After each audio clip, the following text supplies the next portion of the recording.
Twinkle twinkle little star. നമ്മുടെ ട്വിങ്കിളിൻ്റെ കുടുംബവിശേഷങ്ങളിലേക്കാണ് നമ്മൾ പോകുന്നത്. ഇനി ട്വിങ്കിളിനെ കുറിച്ചുള്ള ട്വിങ്കിളിൻ്റെ ദൈവിക അനുഭവങ്ങൾ അത് ട്വിങ്കിൾ ജനിക്കുന്നതിന് മുമ്പേ തന്നെ തുടങ്ങിയതാണ്. അപ്പം അവിടെ നിന്നുള്ള ചരിത്രമാണ് ഇനി പ്രേക്ഷകരോട് നിങ്ങൾ പറയേണ്ടത്. അപ്പോൾ ട്വിങ്കിളിൻ്റെ ജനനം നിങ്ങളുടെ കുടുംബജീവിതത്തിൽ തന്നെ ആദ്യം തുടങ്ങാം അല്ലേ? ഒരുപാട് ദൈവിക അനുഭവങ്ങളിൽ നിന്നുള്ളതാണ്. അപ്പം അവളുടെ ജനനം, അതിനുശേഷമുണ്ടായ വളർച്ചയുടെ കാലഘട്ടങ്ങളിലുള്ള ഈശോയുടെ ഇടപെടലുകൾ, അവൾ വിട്ടുപോയിട്ടുണ്ടാവും പല കാര്യങ്ങളും പറയാൻ. പക്ഷെ നിങ്ങൾ ചെറുപ്പം മുതൽ ഓർത്തിരിക്കുന്ന കുറേ കാര്യങ്ങളുണ്ട് അവളുടെ ജീവിതത്തിൽ. അതൊക്കെ ഒന്ന് വിശദീകരിക്കാമോ? ടിങ്കിൾ മോളെ കുറിച്ച് എനിക്ക് പറയാനായിട്ട് തീരില്ല, ഒത്തിരിയുണ്ട്, ഞാനും മറന്നുപോകും. പക്ഷേ ടിങ്കിളിൻ്റെ ജനനം 2008 സെപ്റ്റംബർ 28. അപ്പോൾ അന്ന് രാത്രി 11:45 ജനിച്ചത്. അപ്പോൾ ഈ ജനനത്തിന് മുമ്പ് ഞാൻ ഇന്ന് യൂട്രസിനൊക്കെ കംപ്ലൈൻ്റ് ആയി സ്റ്റിച്ചിട്ട് കിടക്കണമായിരുന്നു. അപ്പം ആ സമയം നമ്മൾ ഫുള്ള് റെസ്റ്റാണ്, ജോലിക്ക് പോകുന്നില്ല, എവിടെയും പോകുന്നില്ല. അപ്പോൾ നമ്മൾ ശാലോം TV, പണ്ട് കാലത്ത് കൂടുതൽ ശാലോം TV വെക്കുമായിരുന്നു ഇവിടെ, ഈ വീട്ടിലായിരുന്നു. അപ്പോൾ ശാലോം TVയിൽ 7 മണിക്ക് നമ്മുടെ ഡിവൈൻ ചാനലിലെ കുട്ടികളുടെ കൊന്ത ഉണ്ടാവില്ലേ, അപ്പോൾ കുട്ടികളുടെ കൊന്ത എനിക്ക് ആ സമയത്ത് ഭയങ്കര ഇഷ്ടമായിരുന്നു. അപ്പോൾ അങ്ങനെ കാണുമായിരുന്നു. അപ്പം ചിലതൊക്കെ ഞാൻ ഇങ്ങനെ നമ്മുടെ പഴയ ഫോണിൽ ചിലത് റെക്കോർഡിങ് കിട്ടും. അപ്പോൾ അത് റെക്കോർഡിംഗ് ഒക്കെ പിടിച്ചു. അപ്പോൾ ഹലലിയ ഹലലിയ ഹലലിയ പിള്ളേർ. അപ്പോൾ ഞാൻ അത്ര വലിയ വിശ്വാസിയൊന്നും അല്ല, പക്ഷേ എൻ്റെ ഭർത്താവ് നല്ല വിശ്വാസി, ഒത്തിരി പ്രാർത്ഥനക്കാരനാണ്. അതിൽ ഞാൻ അത്ര ജോയിൻ്റ് അല്ലായിരുന്നു, ഇപ്പോഴും അത്രയും പോരട്ടോ ഒട്ടും. എന്നാലും ഞാൻ ആ ഒരു ഇത് പിടിച്ചു വയ്ക്കും. ഇടയ്ക്ക് ഞാൻ എൻ്റെ വയറ്റിലിങ്ങനെ ടിങ്കിൾ വയറ്റിലായിരുന്നപ്പോൾ ഇങ്ങനെ വെച്ച് അതിങ്ങനെ കൊച്ച് അനങ്ങാണ്ട് എനിക്ക് എന്തെങ്കിലും അസ്വസ്ഥത തോന്നുമ്പോൾ അതിങ്ങനെ വെറുതെ വെക്കുമായിരുന്നു, അത് കേൾപ്പിച്ചുകൊണ്ട്. അങ്ങനെ ഇരിക്കും എൻ്റെ വീട്ടിൽ TV അടിച്ചു പോയി. അപ്പം പിന്നെ TV ഒന്നും കാണണ്ടല്ലോ.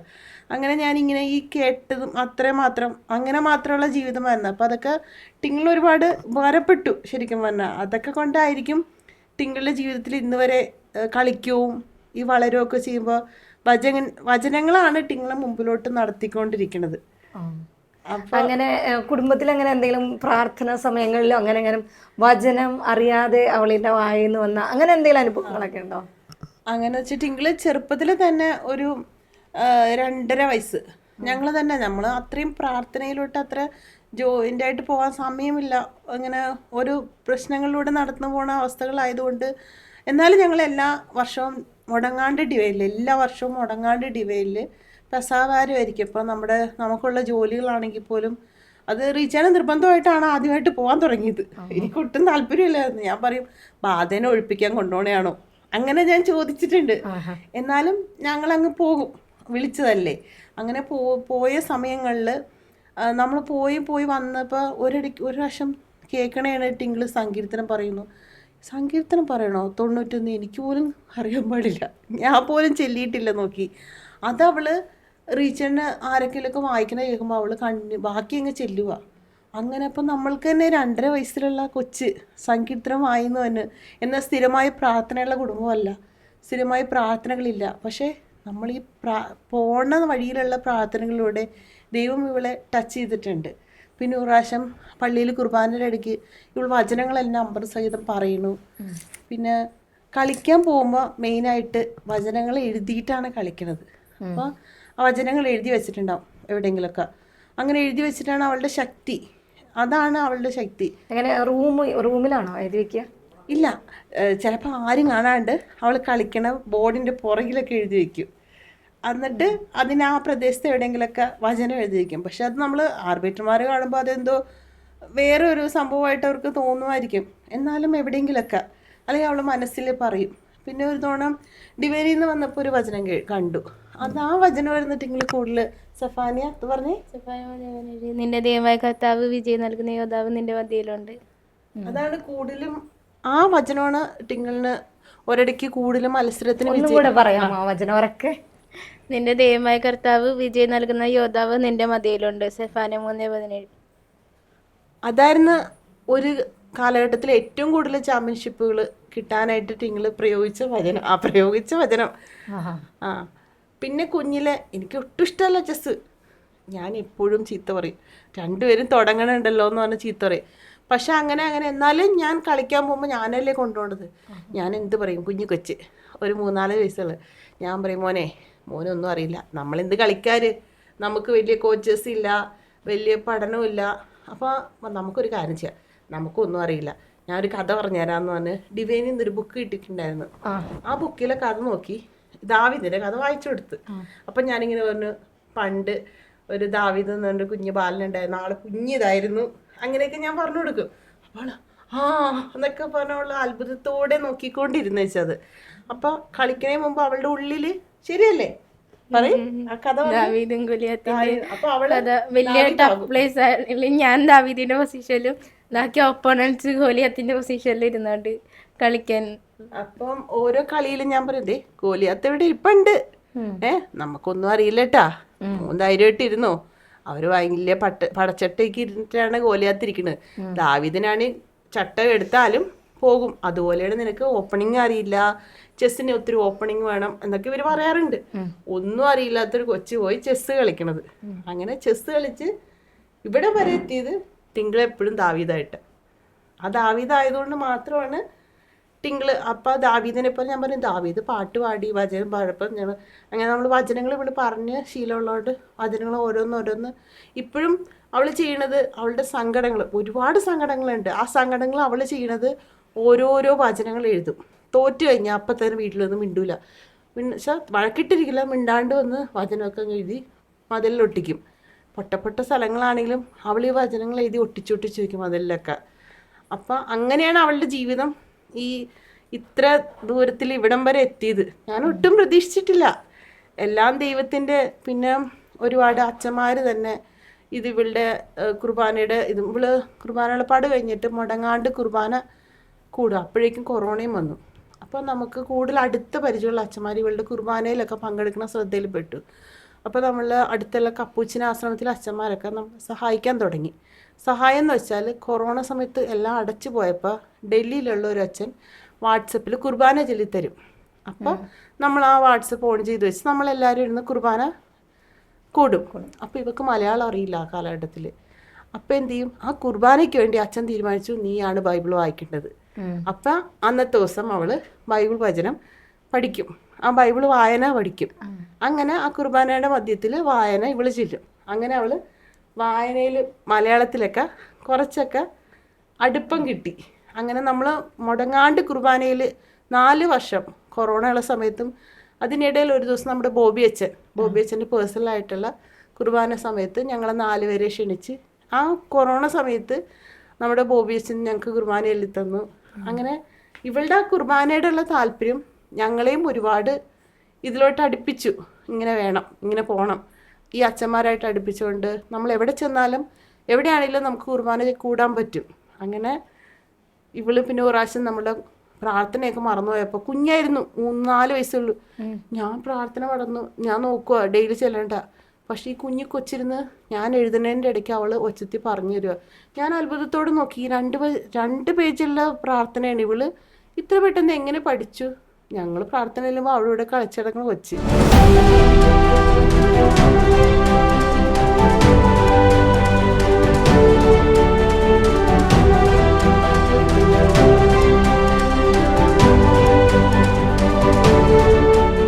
എൻ്റെ പേര് ബിനോയ്ലീൻ കപ്പൂച്ചിൻ. ഞാനിവിടുത്തെ തിയോഫിൻ ഗിൽഡിൻ്റെ ഡയറക്ടറാണ്. ഇവിടെയുള്ള ശുശ്രൂഷകൾ, ആത്മീയമായ ശുശ്രൂഷകൾക്കൊക്കെ നേതൃത്വം നൽകുവാനായിട്ട് ദൈവം എന്നെ നിയോഗിച്ചിരിക്കുന്നു. പ്രിയമുള്ളവരെ, ടിങ്കിൾ റിജു എനിക്ക് ഒരു 10 വർഷത്തെ പരിചയമുണ്ട്. കുഞ്ഞായിരിക്കുമ്പോൾ തന്നെ ഇവിടെ ആശ്രമത്തിൽ പ്രാർത്ഥിക്കുവാനും കുർബാനയിൽ പങ്കെടുക്കാനൊക്കെ വരും. അന്നേ ചില ചെസ് കോമ്പറ്റീഷനൊക്കെ ചെറിയ കുഞ്ഞായിരിക്കുമ്പോൾ തന്നെ പോകുന്ന സമയങ്ങളിൽ ഇവിടെ വന്ന് പ്രാർത്ഥിക്കും. അവളുടെ കയ്യിൽ എപ്പോഴും മാതാവിൻ്റെ ഒരു ചെറിയ രൂപവും ഒരു വിശുദ്ധരുടെയൊക്കെ ലോക്കറ്റും ഒക്കെ കയ്യിൽ വെച്ചിരിക്കും എപ്പോഴും. അവരുടെയൊക്കെ പിൻബലത്തോടു കൂടിയാണ് ചെസ് മത്സരങ്ങളിൽ പങ്കെടുത്തുകൊണ്ടിരുന്നത്. അതോടൊപ്പം തന്നെ ഓരോ മത്സരങ്ങൾ പോകുമ്പോഴും ഇവിടെ വന്ന് പ്രാർത്ഥിക്കാനായിട്ട് ആവശ്യപ്പെടും. കുർബാനയിൽ പ്രാർത്ഥിക്കണമെന്ന് പറയും. തിയോഫിനച്ചൻ്റെ സവിധത്തിൽ വന്നിട്ട് പ്രാർത്ഥിക്കും. കോമ്പറ്റീഷൻ നടന്നുകൊണ്ടിരിക്കുമ്പോൾ ടിങ്കിളിൻ്റെ മമ്മി എന്നെ പെട്ടെന്ന് വിളിക്കും, അച്ഛാ ഭയങ്കര ടൈറ്റാണ്, പ്രശ്നമാണ്, പ്രാർത്ഥിക്കണം. അപ്പോഴൊക്കെ ഞാൻ കുർബാനയിൽ അർപ്പിച്ച് പ്രാർത്ഥിക്കും. പ്രിയമുള്ളവരെ, ഈ കുടുംബം ഒരു പ്രാർത്ഥനയുടെ കുടുംബമാണ്. ഈ വിജയത്തിൻ്റെ പിന്നിൽ അതിൻ്റെ ശക്തി എന്ന് പറയുന്നത് അവരുടെ പ്രാർത്ഥനയുടെ കൃപയിലൂടെ കടന്നു വരുന്ന അനുഗ്രഹങ്ങളാണ്. എന്ത് പ്രവൃത്തി ചെയ്യുമ്പോഴും ദൈവത്തോട് ചേർന്ന് നിന്നുകൊണ്ട് ചെയ്യുന്ന ഒരു പ്രവൃത്തിയാണ്. ടിങ്കിളിൻ്റെ മാതാപിതാക്കൾ രണ്ടുപേരും ഈ കുട്ടിക്ക് നല്ല സപ്പോർട്ട് കൊടുക്കുന്നുണ്ട്. ഈ കോമ്പറ്റീഷനിലൊക്കെ പങ്കെടുക്കുമ്പോൾ ഈശോയുടെ ശക്തിയിലാണ്, മാതാവിൻ്റെ പ്രത്യേക മാധ്യസ്ഥ ശക്തിയിലാണ് ടിങ്കിൾ ഇത്രയും നാളത്തെ വിജയങ്ങൾ നേടിയിട്ടുള്ളതെന്ന് അവൾ പലപ്പോഴും പറഞ്ഞിട്ടുണ്ട്. ഓരോ വിജയം കഴിഞ്ഞ് ട്രോഫിയും സർട്ടിഫിക്കറ്റുമായിട്ടൊക്കെ ഇവിടെ വന്ന് തിയോഫിനച്ചനോട് മാധ്യസ്ഥം വഹിച്ചതിന് നന്ദി പറയും, മാതാവിനോട് നന്ദി പറയും, ഈശോയോടൊക്കെ നന്ദി പറയും. അങ്ങനെ ഒരു പ്രാർത്ഥനയുടെ പിൻബലമുള്ള കുട്ടിയാണ്. ഈ കുട്ടിയെ ഓർക്കുമ്പോൾ ജെറമ്യാ പ്രവാചകൻ്റെ പുസ്തകം 33-ാം അധ്യായം 3-ാം വാക്യമാണ്, എന്നെ വിളിക്കുക, നിനക്ക് ഞാൻ ഉത്തരം അരുളും, നിനക്ക് നിഗൂഢവും ആയിട്ടുള്ള കാര്യങ്ങൾ ഞാൻ നിനക്ക് വെളിപ്പെടുത്തി തരുമെന്നൊക്കെ പറയുന്ന ആ ഒരു അനുഭവം, വചനത്തിൻ്റെ ഒരു അഭിഷേകം ഈ കുഞ്ഞിന് ദൈവം കൊടുക്കുന്നുണ്ട്. മറ്റുള്ളവർക്കൊക്കെ വലിയൊരു പ്രചോദനമാണ്. അറിയപ്പെടുന്ന അന്താരാഷ്ട്ര തലങ്ങളിൽ ഉയരുവാൻ സാധ്യതയുള്ള ടിങ്കിള് സഭയ്ക്ക് അതുപോലെ വിശ്വാസ സമൂഹത്തിനും ഒരു പ്രചോദനമാണ് എന്ന് പറയുന്നതിൽ അഭിമാനമുണ്ട്, സന്തോഷമുണ്ട്. മറ്റുള്ളവരൊക്കെ ചിലപ്പോൾ വിജയങ്ങൾ നേടി വരുമ്പോൾ അറിയാതെ വിശ്വാസത്തിൽ നിന്ന്, ദൈവസ്നേഹത്തിൽ നിന്നൊക്കെ അകന്നു പോകാറുണ്ട്. പക്ഷേ ഈ കുട്ടി അങ്ങനെയല്ല. ഓരോ വിജയങ്ങൾ കഴിയും തോറും കൂടുതൽ പ്രാർത്ഥനയിലും ദൈവാശ്രയത്തിലും വിശ്വാസത്തിലും വളരുന്നത് കാണാനായിട്ട് എനിക്ക് ഇടയായിട്ടുണ്ട്. ചേച്ചി പറഞ്ഞു എനിക്ക് ചെസ്സിനോട് വലിയ താല്പര്യമൊന്നുമില്ലാന്ന്. അപ്പം എന്തായാലും ചെസ്സ് വന്നത് വേറെ വഴിക്കാണെങ്കിൽ അത് ചേട്ടനെയും കൂടെ ആയിരിക്കും. അപ്പോൾ ചെസ്സ് എങ്ങനെയാണ് ഇവരിലേക്ക് എത്തുന്നതെന്ന് ചേട്ടനൊന്ന് പറയാമോ? ചെസ്സ് എനിക്ക് ചെറുപ്രായത്തിൽ അങ്ങനെ ചെസ്സൊന്നും നമുക്കറിയില്ലായിരുന്നു. ജോലിക്ക് ഇറങ്ങുന്ന സമയമായപ്പോഴാണ് ചെസ്സ് പഠിച്ചത്, പഠനമൊക്കെ തീരുന്ന സമയത്ത്. അപ്പം അങ്ങനെ നിൽക്കുന്ന സമയത്ത് ഞങ്ങളുടെ ഇവിടെയൊക്കെ ക്രിക്കറ്റ് ഫുട്ബോളൊക്കെയാണ് പിള്ളേർ കളിച്ചുകൊണ്ട് നടന്നു വെച്ചാൽ, അപ്പം ഞങ്ങളും അങ്ങനെ കളിച്ചുകൊണ്ട് നടന്നു വെച്ച്. ഇത് കഴിഞ്ഞ ശേഷം പെട്ടെന്ന് ഒരു ദിവസം ചെസ്സ് എല്ലാ പിള്ളേരും കളിക്കാൻ തുടങ്ങി. അപ്പോൾ നമുക്ക് കൂട്ടുകാരിൽ നിന്ന് ഒറ്റപ്പെട്ട അവസ്ഥ. കാരണം ഈ ചെസ്സ് എനിക്ക് അറിയില്ലല്ലോ, എനിക്ക് ഈ ബോർഡിലേക്ക് നോക്കിയാൽ എനിക്കൊന്നും മനസ്സിലാവില്ല. അപ്പോൾ ഇവരെ ഞാൻ ക്രിക്കറ്റ് കളിക്കാനും ഫുട്ബോൾ കളിക്കാനും വിളിച്ച ഇവരാരും മഞ്ഞിൽ ഇവരെല്ലാം ഈ ചെസ് ബോർഡിൽ നിൽക്കണം കൂട്ടുകാർ. അപ്പോൾ ഈ 16 എന്ന് പറഞ്ഞ കളിയുണ്ട്, അത് കളിച്ച് അപ്പോൾ അത് കൂട്ടുകാരനായത് എനിക്കറിയാം. അത് കൂട്ടുകാരനായിട്ട് കളിച്ചപ്പോൾ കൂട്ടുകാരൻ പറഞ്ഞ് അത് കളിച്ചപ്പോൾ അവനെ ഞാൻ തോൽപ്പിച്ച് കഴിഞ്ഞപ്പോൾ ആ കൂട്ടുകാരൻ പറഞ്ഞ്, എടാ ഈ കളിയിലാണ് എന്നെ തോൽപ്പിക്കാൻ പറ്റുള്ളൂ, ചെസ്സിൽ തോൽപ്പിക്കാൻ പറ്റില്ല എന്ന് പറഞ്ഞു. അപ്പം ഞാൻ അവനോട് പറഞ്ഞ് എന്നാൽ നീ എന്നെ ചെസ്സ് പഠിപ്പിച്ചു തരാൻ പറഞ്ഞു. അങ്ങനെ അവൻ എന്നെ ചെസ്സ് പഠിപ്പിച്ച് 25 കളി അവൻ എന്നെ പൊട്ടിച്ച്, തിരിച്ച് ആശാന 25 കളി പൊട്ടിച്ച് അവിടെ കടവും തീർത്ത്. പിന്നെ പല സ്ഥലങ്ങളിൽ ഇങ്ങനെ ചെസ്സ് കളിച്ചുകൊണ്ട് നടന്നു വെച്ച്, വീടിൻ്റെ അടുത്തൊക്കെ പൊട്ടിക്കണ ആരെങ്കിലൊക്കെ ഉണ്ടാകുന്നൊക്കെ അന്വേഷിച്ച് നടന്നു വെച്ച്. പിന്നെ അതിൻ്റെ ഇടയിൽ നമുക്ക് ജോലി സംബന്ധമായിട്ടൊക്കെ പോകേണ്ട സമയമായിപ്പോയി. പഠനത്തിൽ നിന്ന് നമുക്ക് ഉത്തരവാദിത്ത ഇതിലോട്ട് വന്നപ്പോൾ നമുക്ക് പറ്റിയില്ല. അപ്പം അത് കഴിഞ്ഞപ്പോൾ വീടിൻ്റെ അടുത്തൊരു ടൂർണമെൻ്റ് നടത്തിയിൽ ചെറിയൊരു ട്രോഫിയൊക്കെ കിട്ടി. പിന്നെ നമ്മുടെ ജീവിത സാഹചര്യങ്ങളിൽ നമുക്ക് വന്നപ്പോൾ നമുക്കത് ഉപേക്ഷിക്കേണ്ട വന്ന്. പിന്നെ വീട്ടുകാർക്കും പേടിയായി തുടങ്ങിയിരുന്നു, കാരണം ഒറ്റക്കൊക്കെ ഞാൻ കളിക്കാൻ തുടങ്ങുമായിരുന്നു. അപ്പം ഇനി വല്ല മെൻ്റൽ പോലെ വല്ലതൊക്കെ വന്നാലാന്ന് ഓർത്ത് വീട്ടുകാർക്ക് ഒരു ആകുലതയൊക്കെ ഉണ്ടായി. അങ്ങനെ ഞാൻ അവിടെ വെച്ച് അത് ഉപേക്ഷിച്ച് അത് കഴിഞ്ഞ ശേഷമാണ് പിന്നെ എനിക്ക് പറ്റാതിരുന്ന കാര്യങ്ങൾ. അപ്പം ഞാൻ മനസ്സിൽ ദൈവം പാരൻസ് പറഞ്ഞ് കേൾക്കണം എന്ന് ഓർത്ത് ഞാനത് ഉപേക്ഷിച്ച്, എൻ്റെ ആഗ്രഹം ഞാൻ ഉപേക്ഷിച്ച്. എൻ്റെ ആഗ്രഹം ആ ചവിട്ടുവീട്ടിൽ ഇട്ടതാ. പക്ഷെ ദൈവം എൻ്റെ ആഗ്രഹം വേറെ രൂപത്തിൽ എൻ്റെ മകളിലൂടെ അത് തന്ന് അത് എൻ്റെ മകളിലൂടെ അത് തന്ന് ഞാനത് ഉപേക്ഷിച്ച് പോയതാ. കാരണം ഞാൻ ഒരു കാര്യത്തിൽ അങ്ങനെ ഇന്ന വേണമെന്ന് പറഞ്ഞ് വാശി പിടിക്കും. ദൈവം നമുക്ക് എന്ത് തരാൻ ആഗ്രഹിക്കും അത് നമുക്ക് ദൈവം തരും. അപ്പം എൻ്റെ മക്കളിലൂടെ തരുന്നത്. എനിക്ക് ഒന്നും വലിയ ബുദ്ധിയും കാര്യമൊന്നും ഇല്ലാത്ത കൂട്ടത്തിലാണ്. പക്ഷെ എൻ്റെ പിള്ളേർക്ക് ദൈവം വാരിക്കോരി അത് കൊടുത്തിട്ടുണ്ട്, പ്രസക്തിയും എല്ലാം കൊടുത്തിട്ടുണ്ട്. നമ്മ എല്ലാത്തിനും ഉൾവലിഞ്ഞ് നിൽക്കുന്ന ഒരു സ്വഭാവക്കാരനാണ്. പക്ഷേ ഇവരെല്ലാം ദൈവം ഭയങ്കരമായിട്ട് ഉയർത്തി. അപ്പോൾ എൻ്റെ ഫ്രണ്ട്സൊക്കെ പറയും, നിനക്ക് ബുദ്ധിയില്ലാത്ത ഇടം നിൻ്റെ മക്കൾക്ക് കൊടുത്തേടാന്ന് പറയും. സാധാരണ ചെസ് കളിക്കാൻ പറയുന്നത് കുറച്ച് ബുദ്ധിയുള്ളവർ കളിക്കുന്ന കളിയാണ്. ബുദ്ധിയുള്ള പാരന്റ്സിന്റെ മക്കളാണ് ചെസ് പ്ലേയേഴ്സ് ആയിട്ട് എപ്പോഴും ഞങ്ങളുടെ ഇടയിലുള്ളത്. അപ്പൊ നിങ്ങൾ ഡോക്ടർമാര്, ഞങ്ങൾക്ക് അങ്ങനെ സംസാരിക്കാൻ അറിയില്ല, അത്ര ഇതില്ല, എനിക്കും ഇല്ല. അങ്ങനെ എഡ്യൂക്കേഷനായിട്ട് ഞാൻ പ്രീ ഡിഗ്രി വരെ പഠിച്ചിട്ടുള്ളൂ, പുള്ളി ഡിഗ്രി വരെ പഠിച്ചിട്ടുള്ളൂ. പിന്നെ ഞാൻ ദൈവത്തിൽ നിന്ന് വരുന്നതാ. അപ്പൊ അതെല്ലാം ദൈവം ഡോക്ടർമാർ. പക്ഷെ എൻ്റെ മക്കള് തോപ്പിക്കണ പിള്ളേർ എഞ്ചിനീയർമാരുടെ മക്കളെയും ഡോക്ടർമാരുടെ മക്കളെയൊക്കെയാണ് തോപ്പിക്കണം. ആ ഒരു വ്യത്യാസമാണ് അവിടെ ഇരിക്കണം. കാരണം ആ ഒരു ചോദ്യം ഇല്ലെങ്കിൽ പിന്നെ തിരിച്ചു വരുമ്പോ അറിയാം കർത്താവിന്റെ ഇടപെടല് എങ്ങനെയാണ് ബുദ്ധിമാന്മാരെ ആക്കുന്നതെന്ന്. ചേട്ടനോട് വേറൊരു ക്വസ്റ്റ്യൻ ചോദിക്കാനുണ്ട്. നിങ്ങൾ ഒരുപാട് ബുദ്ധിമുട്ടി ജീവിക്കുന്നവരാണ്. സ്വന്തമായി വീട് പോലും ശരിയായ രീതിയിൽ ഉണ്ടാക്കാൻ കഴിയാത്ത ഒരു ലെവലിലുണ്ടായിരുന്നവരാ. അപ്പോൾ ഇവളുടെ കോച്ച് അങ്ങനെയുള്ള കോച്ചിങ് ഒക്കെ കാര്യങ്ങൾ നന്നായി പൈസ മുടക്കേണ്ടി വരുന്ന ഒരു മേഖലയാണല്ലോ. അതിപ്പോ എങ്ങനെയാണ് കർത്താവ് ക്രമീകരിക്കുന്നത്? എനിക്ക് ശരിക്കും പറയുകയാണെങ്കിൽ പൈസ സാമ്പത്തികപരമായിട്ട് വളരെ ഇതിലായിരുന്നു. എൻ്റെ കല്യാണം കഴിഞ്ഞ ശേഷം സാമ്പത്തികപരമായിട്ടൊക്കെ ദൈവം മനസ്സിൽ, ഞാൻ ഈ ജീസസ് യൂത്തിലൂടെ പ്രവർത്തിച്ചിരുന്ന വ്യക്തിയായിരുന്നു. അപ്പൊ കല്യാണത്തിന് മുമ്പ് പൈസ ഉണ്ടാക്കണമെന്ന് ഒന്നും നമ്മുടെ മനസ്സിലില്ല. നമ്മുടെ മനസ്സിൽ ആഗ്രഹം കർത്താവിൻ്റെ രാജ്യം വളർത്തണം. അപ്പൊ ജീസസ് യൂത്ത്, ഞങ്ങളുടെ വീടിൻ്റെ അടുത്ത് ജീസസ് യൂത്ത് രൂപീകരിച്ചു. ജീസസ് യൂത്തിൽ പിള്ളേരെ, എൻ്റെ ഫ്രണ്ട്സിനെ എല്ലാവരും അതിൽ കൊണ്ടുവന്ന് എൻ്റെ വീടിൻ്റെ ടെറസിൻ്റെ മേളിലൊക്കെ 10-70 പിള്ളേരൊക്കെ 10-12 മണി വരെയൊക്കെ ഉണ്ടാവുമായിരുന്നു. 12 മണി വരെയൊക്കെ അവർ പ്രാർത്ഥന കൂട്ടായ്മ തുടങ്ങി 12 മണിയൊക്കെ കഴിഞ്ഞ് പിരിഞ്ഞു പോകുന്ന സമയം ഉണ്ടായിരുന്നു ജീസസ് യൂത്ത് ആ സമയത്ത്. അപ്പോൾ ഞങ്ങളുടെ ജീസസ് യൂത്തിൽ എക്സോഡസ് എന്ന് പറഞ്ഞ ഒരു പ്രോഗ്രാം ആദ്യമായിട്ട് വെച്ച സമയത്ത് 600 പിള്ളേരെന്തോ പങ്കെടുത്ത ആദ്യത്തെ പ്രോഗ്രാമിന് 400 പിള്ളേരോളം ഞങ്ങളുടെ തോമസ് പുരം ഇടവക എന്നാ പോയത്. അതിൽ നിന്ന് വൈദികരുണ്ടായിട്ടുണ്ട്, ഞങ്ങളുടെ പ്രയർ ഗ്രൂപ്പിൽ നിന്ന് സിസ്റ്റേഴ്സ് ഉണ്ടായിട്ടുണ്ട്. ഇപ്പം ഞങ്ങളുടെ തോമസ് പുരം പള്ളിയിൽ നിൽക്കണ കപ്പേരും എല്ലാം ജീസസ് യൂത്തിൽ പെട്ട അംഗങ്ങൾ തന്നെ നിൽക്കണം. പിന്നെ അതിലിരിക്കുന്ന കാറ്റീസം ഡിപ്പാർട്ട്മെന്റിലുള്ളവരും ജീസസ് യൂത്തിൻ്റെ അവരാ. അപ്പം എൻ്റെ ഭാര്യനെ കാണുമ്പോൾ പറയാറുണ്ട്, അത് റിച്ചേട്ടൻ കാരണമാണ് ഞാനൊക്കെ ഇങ്ങനെ നിൽക്കണം, അല്ലെങ്കിൽ വല്ല വെള്ളവടിയിലൊക്കെ പോകുമായിരുന്നെന്ന് പുള്ളിക്കാരത്തിനോട് പറഞ്ഞിട്ട് പുള്ളിക്കാരത്തി എൻ്റെ അടുത്ത് വന്ന് പറഞ്ഞിട്ടുണ്ട്. അപ്പോൾ നമ്മൾ പ്രാർത്ഥനയിൽ നിൽക്കുമ്പോൾ നമുക്ക് പ്രതിസന്ധികൾ കുറേ വരുമല്ലോ. അപ്പോൾ പ്രാർത്ഥനയിൽ നിൽക്കുമ്പോൾ നമുക്ക് പ്രതിസന്ധികൾ ഇഷ്ടംപോലെ എൻ്റെ ജീവിതത്തിൽ വന്നിട്ടുണ്ട്. ഇഷ്ടംപോലെ വന്നിട്ടുണ്ട്, പെരുമഴ പോലെ വന്നിട്ടുണ്ട്. അതുപോലെ അത്ഭുതങ്ങൾ നടന്നിട്ടുണ്ട്, അത്ഭുതങ്ങൾ കുറേ കണ്ടിട്ടുണ്ട്. പ്രാർത്ഥിച്ചിട്ട് മഴ വന്ന സന്ദർഭം വരെ ഉണ്ടായിട്ടുണ്ട്. തമിഴ്നാട്ടിൽ ഞങ്ങൾ ചെന്നപ്പോൾ അവിടെ ചെന്ന് അതൊക്കെ പറഞ്ഞാൽ തീരുമില്ല, അതൊക്കെ സൈഡായിട്ട് വേറെ ഇതായിട്ടാണ്. മോളായിട്ട് ബന്ധപ്പെട്ടത് ഇങ്ങനെയാണ്. ചെസ്സിന് വേണ്ടി ഞങ്ങൾ തമിഴ്നാട്ടിൽ ചെന്നിരുന്നു. തമിഴ്നാട്ടിൽ ചെന്നപ്പോൾ കിട്ടുമെന്ന് ഓർത്താ പോയത്. അവിടെ ചെന്നപ്പോൾ അവിടെ ഫസ്റ്റ് നാഷണൽ ചാമ്പ്യൻഷിപ്പിന് അണ്ടർ-17 അവിടെ പോയാ. അവിടെ ചെന്ന് അപ്പോൾ ഫസ്റ്റ് കിട്ടുന്ന ഓർത്ത് അവിടെ ചെന്നപ്പോൾ 67ാം സ്ഥാനത്തായിട്ടാണ് ഞങ്ങൾ പോകുന്നത്. അപ്പോൾ അവിടെ ചെന്നപ്പോഴാണ് നമുക്ക് ഈ കേരളത്തിലുള്ളവർ ഒന്നും അല്ലെന്ന് മനസ്സിലായത്. തമിഴ്നാട്ടിലുള്ളവരൊക്കെ അവർ രാവിലെ തൊട്ട് വൈകിട്ട് വരെ പഠിപ്പിക്കലും അവർക്ക് സ്കൂളും കാര്യങ്ങളുണ്ട്. അപ്പം നമ്മുടെ പഠനം പോരെന്ന് നമുക്ക് മനസ്സിലായി. നമ്മൾ അവിടെ വെച്ച് ഒന്നും അല്ലെന്ന് മനസ്സിലായി. അങ്ങനെ നിൽക്കുന്ന സമയത്ത് മനസ്സാകെ തളർന്ന് ഞങ്ങൾ ഇങ്ങനെ പോകുന്ന സമയത്ത് പുള്ളിക്കാരത്തി പറഞ്ഞ് നമുക്കൊരു പള്ളിയിൽ പോയി പ്രാർത്ഥിക്കാം എന്ന് പറഞ്ഞു. അപ്പം എനിക്കാണെങ്കിൽ ഈ കളി തോറ്റോടുകൂടെ എൻ്റെ മനസ്സെല്ലാം ഡൗൺ ആയി. ഞാൻ പറഞ്ഞ് എനിക്ക് ഏകാഗ്രത ഒന്നും കിട്ടൂലോ പള്ളിയിൽ പോകാൻ.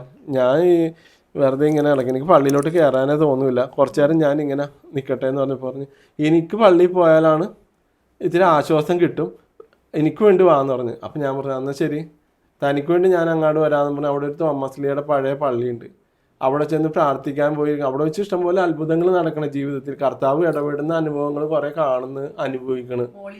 അവിടുന്ന് ഞങ്ങൾ ചെന്നിരുന്നപ്പോൾ തന്നെ ഒരു കരിസ്മാറ്റിക് പ്രാർത്ഥന അവിടെ നടക്കണ പള്ളിയിലെ ചെല്ലണം. അച്ഛനെ കണ്ടപ്പോൾ തന്നെ അച്ഛൻ അരൂപിയുള്ള അച്ഛനാണെന്ന് മനസ്സിലായി. തമിഴാണ്, എനിക്ക് തമിഴ് അറിയില്ല, പക്ഷെ അച്ഛൻ അരൂപി ഉണ്ടെന്ന് എനിക്ക് മനസ്സിലായി. ആത്മാവ് നമുക്ക് വെളിപ്പെടുത്തി തന്നു. അപ്പം എന്നാൽ ശരി പുറകിൽ പോയി ഇത്തിരി നേരം ഇരിക്കാമെന്ന് പറഞ്ഞ് ഞങ്ങൾ പുറകിൽ പോയി ഇരുന്നപ്പോൾ അച്ഛൻ പറഞ്ഞ് നിങ്ങൾ എല്ലാവരും ആ പുറകിൽ ഇരിക്കണവർ മുമ്പിലോട്ട് വന്ന് കയറിയിരിക്കാൻ പറഞ്ഞു. നിങ്ങൾക്ക് മുമ്പിലോട്ട് വന്ന് അപ്പം എൻ്റെ മനസ്സിൽ ആരോ ഒരാൾ പറയുന്ന പോലെ വൈദികനനുസരിക്കാൻ നീ ഫ്രണ്ടിൽ പോയി ഇരിക്കാമെന്ന് പറഞ്ഞു. ഫ്രണ്ടിലോട്ട് ഞങ്ങൾ പോയി ഇരിക്കലും ഇതിൻ്റെ മേളിന് ഒരു ട്യൂബില്ലേ, സ്ട്രീറ്റ് ലൈറ്റിൻ്റെ ട്യൂബില്ലേ, വലിയ ട്യൂബ് ഗ്ലാസ്, അത് കറക്റ്റ് അവിടെ വീണ്. അത് നല്ല കനമുള്ളതാ, ഞങ്ങളുടെ തലയിലേക്ക് വീണ്ടതാ. ടോം എന്നും പറഞ്ഞു സ്വരത്തിൽ എന്ന് പറഞ്ഞ് പൊട്ടി. അത് കഴിഞ്ഞ് ഞങ്ങൾ മേടിച്ചിരിക്കുന്ന സമയത്ത് വീണ്ടും അച്ഛൻ പറഞ്ഞു നിങ്ങൾക്ക് ദൈവത്തിൻ്റെ അനുഗ്രഹങ്ങൾ കൂടുതൽ വേണ്ടവർ, കൃപകൾ വേണ്ടവർ സ്റ്റേജിൻ്റെ അങ്ങോട്ട് വരാൻ പറഞ്ഞു. അങ്ങനെ ഞങ്ങൾ അവിടെ ഇരുന്നപ്പോൾ സ്തുതിക്കാൻ പറഞ്ഞു, ഭാഷാവരത്തിൽ സ്തുതിക്കാൻ പറഞ്ഞു. അച്ഛൻ പറഞ്ഞു ഭാഷാവരത്തിൽ എനിക്ക് കിട്ടിയിട്ടുണ്ട് ഒരു ധ്യാനത്തിൽ. അപ്പോൾ ഭാഷാവരത്തിൽ സ്തുതിക്കാൻ പറഞ്ഞു. ഭാഷാവരത്തിൽ സ്തുതിച്ചുകൊണ്ട് ഇന്നപ്പോൾ പെട്ടെന്ന് ആത്മാവ് ഏറ്റെടുത്ത്. അപ്പോൾ തന്നെ വേറെ ഏതോ ഇതിലൊക്കെ പിന്നെ എനിക്ക് ആത്മാവ് ഏറ്റെടുത്ത് എനിക്കറിയില്ല പിന്നെ എൻ്റെ ഇതിലല്ല, പിന്നെ അത് കൺട്രോൾ പോയി. ഞാൻ എങ്ങനെയൊക്കെ ഒന്ന് ഇറക്കാൻ പിള്ളേരൊക്കെ പേടിക്കാൻ തുടങ്ങി. വെളിച്ചപ്പാട് തുള്ളണ പോലെ ഇരുന്നിട്ട് ഒച്ചയിൽ എന്തൊക്കെയോ പറഞ്ഞുകൊണ്ടിരിക്കണ്, എന്നൊക്കെ കാണിച്ചോണ്ടിരിക്കണ്. അത് കഴിഞ്ഞ് മോള് വന്ന് കരഞ്ഞ് കെട്ടിപ്പിടിച്ച് കരഞ്ഞിട്ട് എന്ന് പറഞ്ഞു. അപ്പം മോന് ആയിട്ട് അന്ന് ജനിച്ചിട്ടില്ല, അന്ന് ചെറുതാണ്. അപ്പം മോള് വന്നിട്ട് അപ്പയെന്ന് പറഞ്ഞ് കയറി പിടിച്ചു. അപ്പം തന്നെ എൻ്റെ കണ്ണിൽ നിന്നൊക്കെ വെള്ളം വന്ന് അവർക്കിടെ എല്ലാവർക്കും ചുറ്റുപാടത്ത് തന്നെ വെള്ളം വന്നത്. അപ്പം ആത്മാവിൻ്റെ ഒരു വലിയ പ്രവർത്തനം അന്ന് ഉണ്ടായി. അന്ന് ഭാഷാവരം കുറച്ച് നാൾ മുമ്പ് എനിക്ക് ഭാഷാവരം ഒരു ഉപ്പാണീച്ചൻ്റെ ഒരു ധ്യാനത്തിൽ ഭാഷാവരം കിട്ടിയിരുന്നു. അപ്പം ഭാഷാവരത്തിൽ അത് വീണ്ടും ഉപയോഗിച്ചപ്പോഴാണ് സംഭവിച്ചത്. പിന്നെ അന്ന് തൊട്ട് നാവ് ഇങ്ങനെ പതുക്കെ പതുക്കെ ചലിച്ചോണ്ടിരിക്കും, നിൽക്കണില്ല. എൻ്റെ ഈ മാറ്റി നാക്കാൻ വെച്ചിട്ടുണ്ടെങ്കിൽ നാവ് ഇങ്ങനെ ചലിക്കാതെ നിൽക്കണ പോലെ നാക്ക് ഇങ്ങനെ രാത്രി വരെ ഇങ്ങനെ എനിക്ക് ഞാൻ നിർത്താൻ നോക്കിയിട്ടും പറ്റണില്ല. അങ്ങനെ ഞാൻ സംസാരിക്കില്ലെങ്കിൽ ഇങ്ങനെ നാക്ക് അടിച്ചോണ്ടിരിക്കണ് രാത്രി. അപ്പം എനിക്ക് അതിൻ്റെ ആ ഒരു എന്താണ് അതിൻ്റെ ആ ഒരു ലഹരിയിൽ ഞാൻ പോണേ. രാത്രിക്ക് ആ ലഹരിയില്ല. അപ്പോൾ രാത്രി ഞങ്ങൾ കിടക്കണ സമയം 12 മണിയകത്ത് കിടന്നപ്പോൾ ഭക്ഷണം കഴിച്ച് കിടന്ന് ഒരു മണിയായപ്പോൾ എഴുന്നേറ്റ് പതുക്കെ ഞാൻ എഴുന്നേറ്റ് പ്രാർത്ഥിക്കണമെന്ന് മനസ്സിൽ തോന്നണേ. ഈ ചെന്നൈ സിറ്റിക്ക് വേണ്ടി പ്രാർത്ഥിക്കുന്ന ഇവിടെയുള്ള പിന്നെ അങ്ങനെ ഇരിക്കണ സമയത്ത് ഇങ്ങനെ. അപ്പോൾ ഇവിടെ നിന്ന് പോകുന്നതിന് മുമ്പ് മഴയില്ലെന്നൊക്കെ ഞങ്ങൾ അറിഞ്ഞു. ഞങ്ങൾ വേനൽക്കാലത്താണ് കേട്ടോ പോകുന്നത്. മഴയില്ലെന്നൊക്കെ ഞങ്ങൾ അറിഞ്ഞു ആ സമയത്ത്. അപ്പോൾ പത്രത്തിൽ എഴുതിയിട്ടുണ്ട് തമിഴ്നാട്ടിൽ നിന്നാണ് പച്ചക്കറി ഇങ്ങോട്ട് വരുന്നത്, ആ മഴയില്ലെങ്കിൽ നമ്മുടെ കാര്യം പ്രതിസന്ധിയിലാവും എന്നൊക്കെ ഇവർ ന്യൂസൊക്കെ കേട്ടാണ് ഞങ്ങൾ പോകുന്നത്. അവിടെ എത്തിക്കഴിഞ്ഞാൽ പതുക്കെ ഞാൻ പുള്ളിക്കാരത്തിന് ശല്യപ്പെടുത്തണമെന്ന് പറഞ്ഞ് പതുക്കെ എഴുന്നേറ്റ് നമുക്ക് ഒച്ചെടുക്കാതെ പതുക്കെ പ്രാർത്ഥിച്ചുകൊണ്ടിരിക്കുമ്പോൾ ഞാൻ നോക്കിയപ്പോൾ ഭാര്യ പതുക്കെ എഴുന്നേറ്റിട്ട് പുള്ളിക്കാരത്തി എന്നെ കൂടി പ്രാർത്ഥിക്കാൻ. അപ്പം നമ്മൾ ആരെങ്കിലും ഒരാൾ രോഗമുള്ള ആരെങ്കിലും വന്നാൽ തൊട്ട് സുഖപ്പെട്ട് പ്രാർത്ഥിക്കാൻ പറ്റിയ ആ വിശ്വാസമുണ്ട്, ആ ചൈതന്യം ആ സമയത്ത് ഉണ്ടായിരുന്നു. എനിക്ക് അത്രയും കപ്പാസിറ്റി ഉണ്ടായിരുന്നു.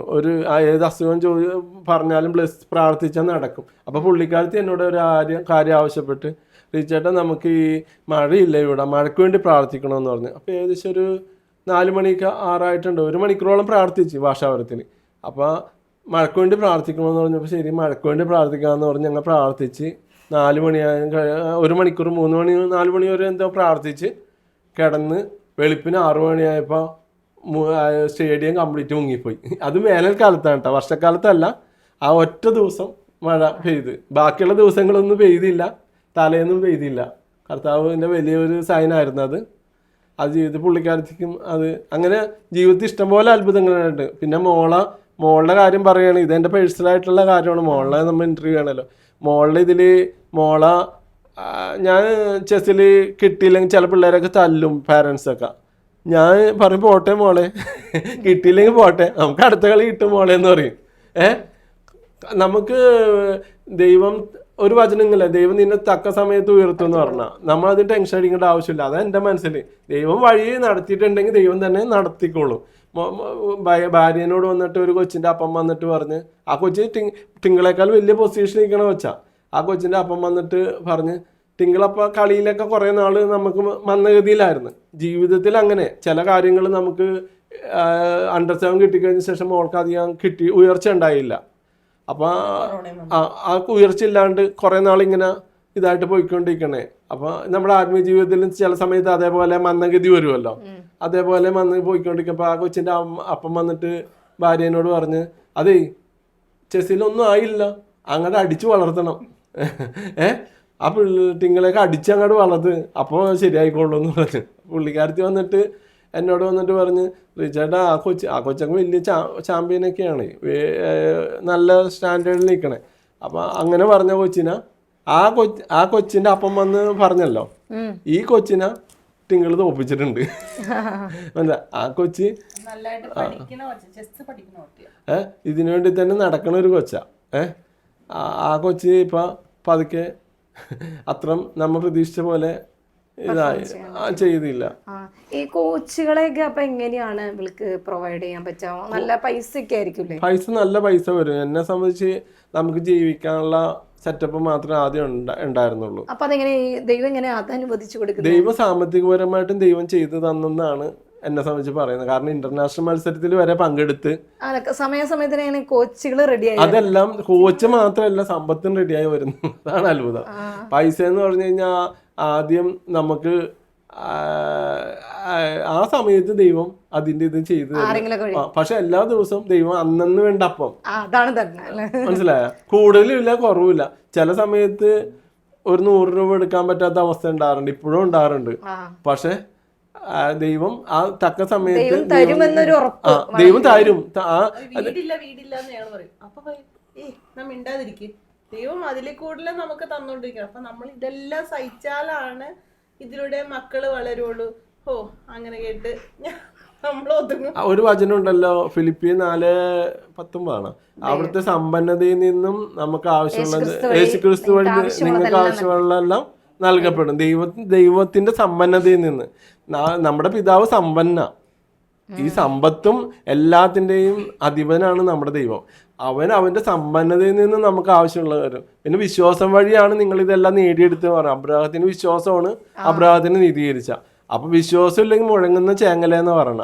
അപ്പൊ വിശ്വാസം വഴി കൃപയാലാണ് നിങ്ങൾ രക്ഷിക്കപ്പെട്ടതെന്ന് പറഞ്ഞല്ലോ. നമ്മളൊക്കെ വിലയേറിയവരാ. അപ്പൊ കഷ്ടപ്പാടുകൾ ഇഷ്ടംപോലെ വന്നിട്ടുണ്ട്, ഞെരുക്കങ്ങൾ ഇഷ്ടംപോലെ വന്നിട്ടുണ്ട്. എൻ്റെ ജീവിതത്തിൽ എൻ്റെ ചുറ്റുപാടും എൻ്റെ ഫ്രണ്ട്സിനൊക്കെ നല്ലോണം അറിയാം.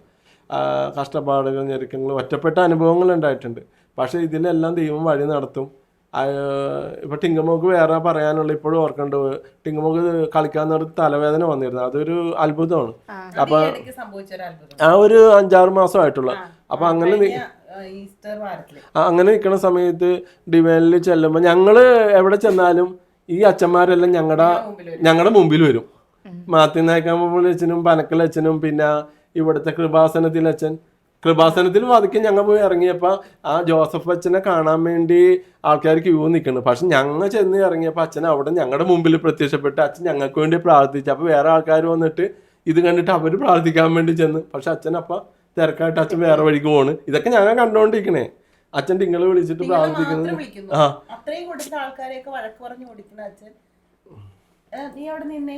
അച്ഛൻ തിരക്കാണേ, അതുകൊണ്ടാണ് കേട്ടാ. അച്ഛൻ എല്ലാവരും അതുകൊണ്ട് ഒരാൾക്ക് ചെയ്യാൻ പറ്റും. ആൾക്കാരുടെ ദൂരത്ത് അച്ഛൻ ഇവിടെ വിളിച്ചു, മോൾ എന്തിനാ ഇവിടെ വന്നത്, മോൾ എന്തിനാ ഇവിടെ വന്നു പറഞ്ഞ പെട്ടെന്ന് വേറെ ആൻറ്റി വന്നിട്ട് അച്ഛനടുത്ത് പ്രാർത്ഥിക്കണം എന്നൊക്കെ പറയണം. അപ്പം ഞാനാണെങ്കിൽ അവിടെ മടിഞ്ഞ് അച്ഛൻ വേണ്ടെന്നുള്ള രീതിയിൽ ബാക്കിയുള്ളവരുടെ പറയണ കാണുന്നില്ല. അപ്പം ഞാൻ പോവാതിരിക്കണിരുന്നു. അപ്പം അച്ഛൻ എന്നെ വിളിച്ചിട്ട് ഞാൻ എന്താ ഇവിടെ നിൽക്കണേന്നുള്ള രീതിയിൽ ചോദിച്ചു. അപ്പം മമ്മിയും പാപ്പയൊക്കെ ഉണ്ട്. ഞാൻ പറഞ്ഞു, അച്ഛോ ഒരു സ്റ്റേറ്റ് കളിക്കാൻ ആലപ്പുഴ വന്നേക്കണേണ്, എനിക്കാണെങ്കിൽ റാങ്ക് കുറവാണ്, എനിക്ക് കിട്ടുമല്ലോ, എല്ലാ വർഷം കിട്ടാറില്ല എന്നുള്ള രീതിയിൽ പറഞ്ഞു. അച്ഛൻ പ്രാർത്ഥിച്ചിട്ട് കിട്ടിക്കോളും എന്നുള്ള രീതിയിൽ പറഞ്ഞു. പിന്നെ ഒരു അത്ഭുതം മാത്യനാക്കാമ്പുള്ള അച്ഛൻ്റെ ഇത് പറയുന്നതില് ഇടക്കായിപ്പോയി. മാത്യനാക്കാമ്പുള്ള അച്ഛനെ കണ്ടപ്പോൾ ഞങ്ങൾ ഇങ്ങനെ തലവേദന എടുക്കണ്ട അച്ഛ, ടിങ്ങോ കളിക്കാനത്ത് തലവേദന വന്നുണ്ട്.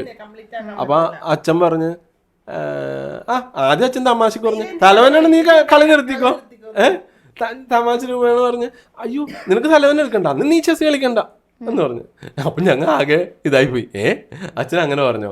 അത് കഴിഞ്ഞ് കുറേ നേരം കഴിഞ്ഞ് അച്ഛൻ ഇങ്ങനെ തലവേദന എടുക്കാം. അപ്പം അച്ഛൻ പറഞ്ഞ് അച്ഛൻ പ്രാർത്ഥിച്ചിട്ട് പറഞ്ഞ് അച്ഛൻ പറഞ്ഞു, ഞാൻ പ്രാർത്ഥിക്കാം, മാറണമെങ്കിൽ ഇത് മാറാൻ ദൈവം ആഗ്രഹിക്കണമെങ്കിൽ ഇപ്പൊ മാറിപ്പോന്ന് പറഞ്ഞു. അച്ഛൻ അപ്പൊ പ്രാർത്ഥിച്ച് ആ സെക്കൻഡിൽ തലവേദന പോയി. അച്ഛൻ ഒരു കാര്യം കൂടി പറഞ്ഞു, നീ മാറിയില്ലേ നീ ചെസ് കളിക്കണ്ടേ, അങ്ങനെയും കൂടി ഉറപ്പായിട്ട് പറഞ്ഞു. അങ്ങനെ ഏതെങ്കിലും ഒരു വഴി ലാസ്റ്റ് വാണിംഗ് ആയിരുന്നു.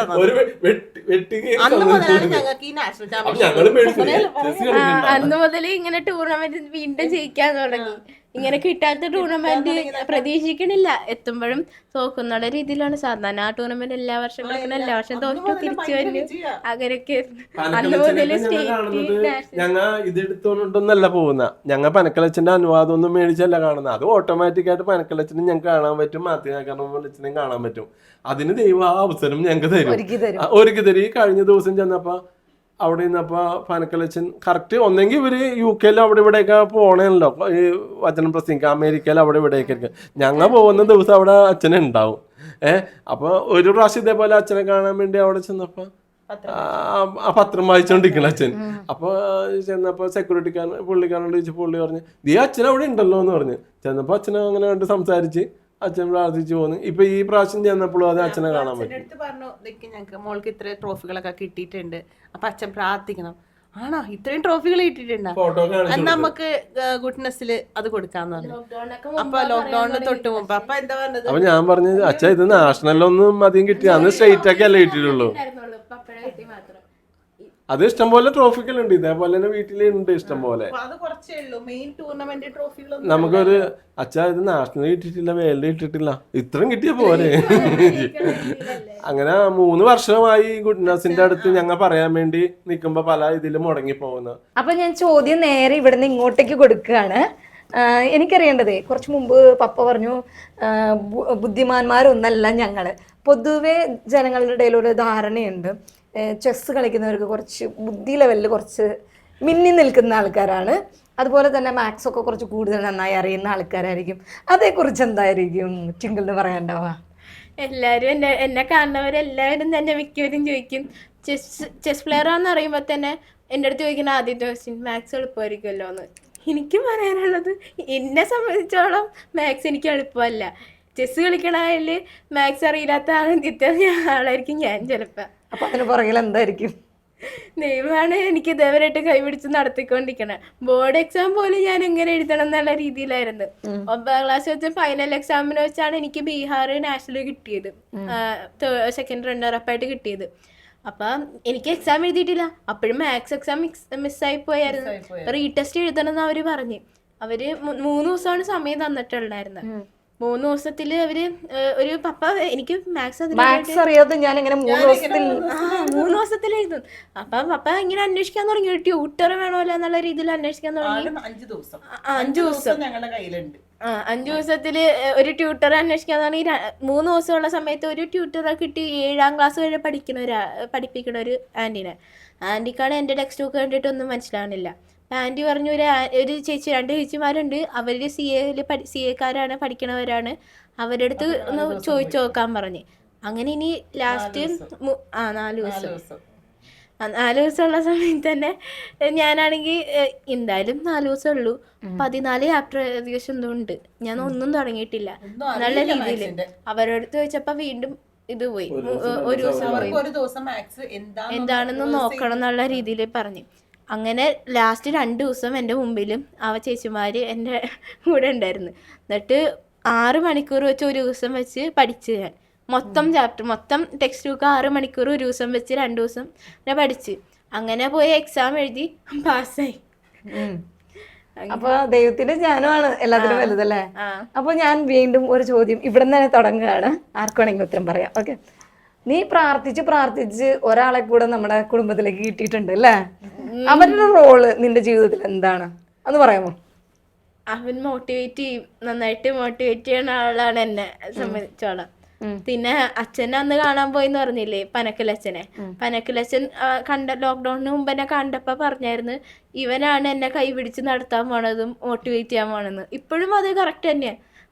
അനിയൻ ഇങ്ങനെ ഓരോന്ന് പറയും, കുറച്ച് എന്നുള്ള രീതിയിലുണ്ടെങ്കിലും ആ ഡയലോഗ് കളി ജയിച്ചില്ലെങ്കിലേ എന്റെ ഇടി കൊള്ളുമെന്ന് പറയും. അതാണ് ഏറ്റവും വലിയ മോട്ടിവേഷൻ അല്ലേ. ഞാനേ പോയി പറഞ്ഞിട്ട് വരട്ടെ, മോട്ടിവേഷൻ ചെയ്തിട്ട് വരട്ടെ എന്ന് പറയും. ഇങ്ങനെ പറഞ്ഞപ്പോഴൊന്നും ഞങ്ങൾ ശരിക്കും വിശ്വസിച്ചില്ല. ഈ കുഞ്ഞു കൊച്ചിനെയും കൊണ്ട് എങ്ങനെ ഇവള് പഠിക്കും, നമ്മളൊന്നും പഠിപ്പിച്ചു കൊടുക്കാൻ പറ്റില്ലല്ലോ. പക്ഷെ എങ്ങനെയാന്നറിയില്ല, അവനും ഓട്ടോമാറ്റിക്കലി ചെസ് അറിയാം. ഇവൻ പറഞ്ഞിട്ട് അങ്ങ് ബീഹാർ ടിങ്ങല് പോയ ആ സെക്കൻഡ് റൺ ട്രിപ്പ് ആയത് ബീഹാർ പോയ ഇമാനുവൽ പറഞ്ഞു പോകണം നിർബന്ധമായിട്ട് അവൻ പറഞ്ഞത്. ശരിക്കും അവനിലൂടെയാണ് അച്ഛൻ പനക്കിലച്ഛൻ പറഞ്ഞ പോലെ തന്നെ അവനിലൂടെ തന്നെയാണ് ഇവള് എക്സാം വരെ ക്യാൻസൽ ചെയ്യണമല്ലോ എന്ന് ഓർത്തിട്ട് നാഷണൽ പോവാതിരുന്ന ഞാൻ അവസാനം അവൻ പറഞ്ഞ് ചേച്ചി നമുക്ക് പോവാം, എന്നാ അവനും കളിക്കാന്നുള്ള രീതിയിൽ അവൻ പറഞ്ഞു. അങ്ങനെ ഞങ്ങൾ 2 പേരും കളിക്കാൻ പോയി. അങ്ങനെ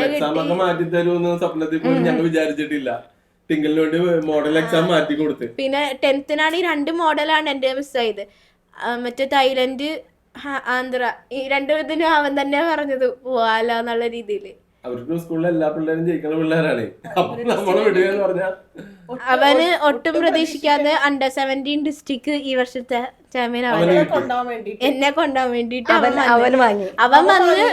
വന്നിട്ട് പറഞ്ഞ് അവന് വേറെ ടൂർണമെന്റ് ഉണ്ടായിരുന്നു. എന്തായാലും ഞാൻ പറവൂരില് പോണല്ലേ, ഞാൻ വെറുതെ കൂട്ടുവരാന്ന് പറഞ്ഞു. അപ്പൊ മമ്മി പറഞ്ഞ് എന്നാ ശരി നീ വന്നേല്ലേ, വെറുതെ കളിച്ചോളാൻ പറഞ്ഞു. അങ്ങനെ അവന് ഫസ്റ്റ് കിട്ടി. എനിക്ക് സെക്കൻഡ് ആയിപ്പോയി. ഇതിന്റെ സ്റ്റേറ്റില് പക്ഷെ എനിക്ക് ഫസ്റ്റ് കിട്ടി. അതെ, മനുഷ്യന് അസാധ്യമായത് ദൈവത്തിന് സാധ്യമാണ് എന്ന് വിളിച്ചോതുന്ന, ഒരുപാട് വിജയങ്ങൾ ഈശോയുടെ പേരിൽ കൊയ്യുന്ന ഒരു കുടുംബത്തെയാണ് ഇന്ന് ജൈവൈബ്സിലൂടെ നമ്മൾ പരിചയപ്പെട്ടത്. ഇതുപോലെ ഈശോയുടെ സ്പന്ദനങ്ങൾ തിരിച്ചറിയുന്ന മറ്റൊരു വ്യക്തിയുമായി നമുക്ക് വീണ്ടും വന്നു ചേരാം. അതുവരേക്കും നന്ദി.